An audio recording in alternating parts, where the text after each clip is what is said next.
Hey guys, it's Laufie, and I'm not going to lie, making a Tera guide video was not on my 2025 bingo, but here we are. For those that don't know, I've been having a lot of fun playing Tera Classic. It's a private server that came out only a couple of months ago, but has been getting a lot of popularity for a private server due to a lot of streamers and their friends having sort of a domino effect. This is one of those games that's cited to be one of the blueprints for MMOs with action combat, and it is cited typically as one of the top 3, if not the best action combat MMORPGs out there. I have played thousands of hours of this game back in the day, pretty much a decade ago. There's been a couple of private servers that popped up here and there, but the difference between them and this server specifically is that it's on Vision Maker 4 patch, which means it's kind of not essentially classic from when the game just came out, but it's on a much older patch that I actually am very familiar with. So if you're somebody who's planning to play this game, or if you are playing this game, if you just picked it up because of my stream or somebody else's stream, this isn't a new player guide. This isn't a 15 tips for a new player.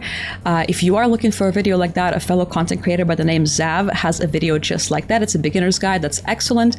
It's down to the point and very well made, and has a lot of good info. I will link that in the description. You should go check it out and give him some love. He's been making a lot of Tera content as well, and contributed heavily to the resurgence of this private server. But my video here is, they're pretty much micro tips. They'll pretty much reveal a couple of interesting things about the game. Some of them will be useful QOL things, some of them will just be fun facts that you can interact with in the game. But without further ado, let's get into it. Tip number 1, I suppose this one is actually very useful, but as soon as you spawn into the game on your newly made character, you do have access to a mount immediately. This is something that is different from OG Tera back in the day, so when you load in, just press K on your keyboard, switch to Ride tab, and drag that Terminus mount to whichever keybind you want to use for your mount.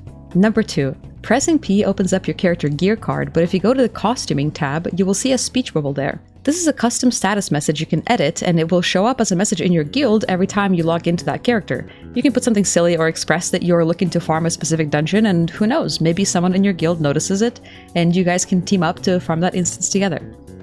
Number 3. You may know from the Tera Classic Discord that there is a very easy and perfectly safe mod that increases your field of view in the game. If you didn't know that, join the Tera Classic Discord and type !FOV in general chat. But there is also a way to significantly zoom out your camera as well that's locked behind your settings. Go to Settings and under Game, scroll down to Mouse and adjust Camera Maximum Range Limit. This won't change anything outright, but it will simply allow you to zoom out further if you so choose. So I recommend having the setting at up 100% just to have the flexibility. And if you feel like your reticle is a little bit too close to your character when you're fully zoomed out, you can press Shift and arrow key up to move your reticle around as well. Speaking of modding the game, another mod that you can install is a visual mod that matches Elin ears and tail to the color of her hair. This will apply to your character and everyone else's.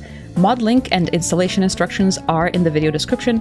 Keep in mind that the Tera Classic server uses a Frankenstein build, so sometimes this mod can cause a bug for one specific Elin face, but a loading screen usually fixes it. Number 5. Don't want to have your pet out while questing to save on precious money in early game to feed it, but still want to pick up all the loot? You don't have to actually run around and spam F to pick up everything around you. Simply holding down the F button and nothing else will have your character run around automatically and pick up all the loot in the vicinity. Number 6. If you want to inspect someone's gear or level, you can type /inspect, space, and then their username, but another version of this command that not many people are aware of is /look. It's not groundbreaking, but it's a bit shorter and easier to type. Later on, you will gain access to this consumable called Noctenium. I recommend putting it away until you are max level, but the way it works is once you activate it, 1 Noctenium is spent on every skill usage to enhance that skill. Want to know in more detail what Noctenium does for all your skills? If you press K and select each individual skill, and on the right side scroll down a little bit in the window, you will be able to see exactly what is being enhanced by Noctenium and which skills aren't affected by Noctenium, because it won't have that green tooltip next to it. Number 8. If you scaled your UI down and it feels near perfect, but you just wish that one specific UI element was smaller or bigger, good news! You can scale the size of individual UI elements if you go to your settings, then go to UI settings, and right here, if you click this drop-down menu, this will allow you to scale the size of that specific UI element regardless of the overall UI scale setting you have. Number 9. Did you know that achievements actually give you something cool for being a completionist? Well, it does take quite a while to get the highest ranks of these, but if you go to achievements and click on grades, you can view the different ranks of achievements based on how many achievements you have. Each of these ranks will give you a corresponding laurel around your class icon. It shows up on your own HP bar UI element, but also in party frames, so whenever you're partied up with other players, you can stand out a bit more by having a laurel. Here's what my diamond laurel looked like from the servers that are no longer there. All that wasted effort. Number 10. When you're done with leveling for now and are looking to log out for the day, make sure you log out in town. By doing this, your character will be accumulating rested XP until next time you log into it, which will give you a certain amount of XP that will be doubled depending on how long you were gone. You can check the accumulation of rested XP right here in the character select screen. Ever notice how sometimes your XP bar is blue and sometimes it's yellow? Yeah, blue XP bar means you still have rested XP applied. Number 11. Did you know you can have your character use certain emotes if a word is mentioned in a sentence? If you click on the social menu and pull up emotes, you can click on any of these emotes, and in the text box below, you can enter a list of trigger words that will cause your character to perform that particular emote. This only triggers in Say Chat though, and of course, if you want to just manually use the emote, you can just type slash and the emote name, like /dance or /sit. Number 12. The keybind to disable UI in Tera by default is Ctrl-Z, and if you press it a second time, the camera will switch to first-person view if you wish to take a screenshot of a small detail or another player. Pressing the keybind a third time turns everything back to normal, including the UI. Number 13. If you want to ping a certain location on the map to a different player, you can open up your map and press Ctrl left-click on that particular location that you want to ping. This will send a point of interest link into chat that anyone can press, and it will automatically mark the area you pinged on their map. This can be linked in any chat like party or global or say chat nearby.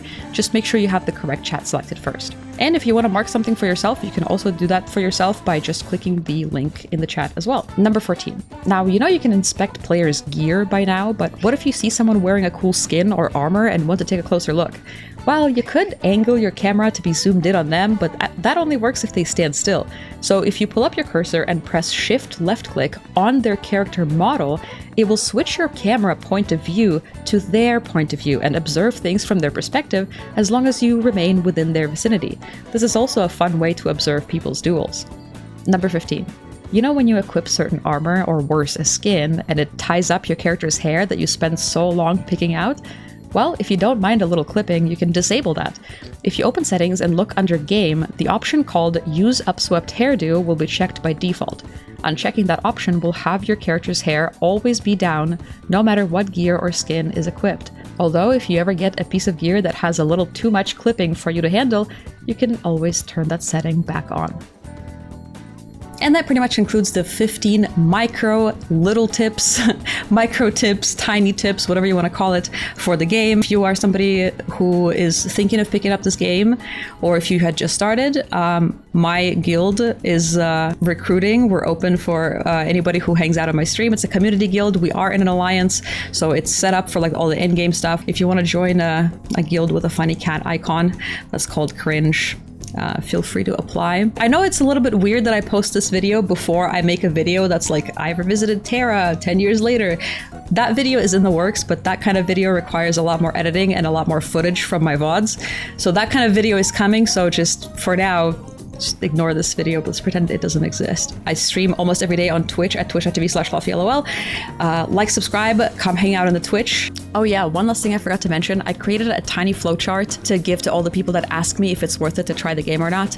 I don't know what kind of person you are. Something that's worth it to me may not be worth it to you. So I created a flowchart. If you don't know what kind of game it is, if you're struggling to decide if you want to try it for the first time or not, on a private server, the flowchart is linked in the description. Click on it. It's not very long. It's not a quiz or anything. It's just a picture. But go through the flowchart and see sort of the key elements of this game and decide for yourself. I would say, personally, even if you say no to everything, it's pretty worth it because it's free and there's no cash drop on this private server.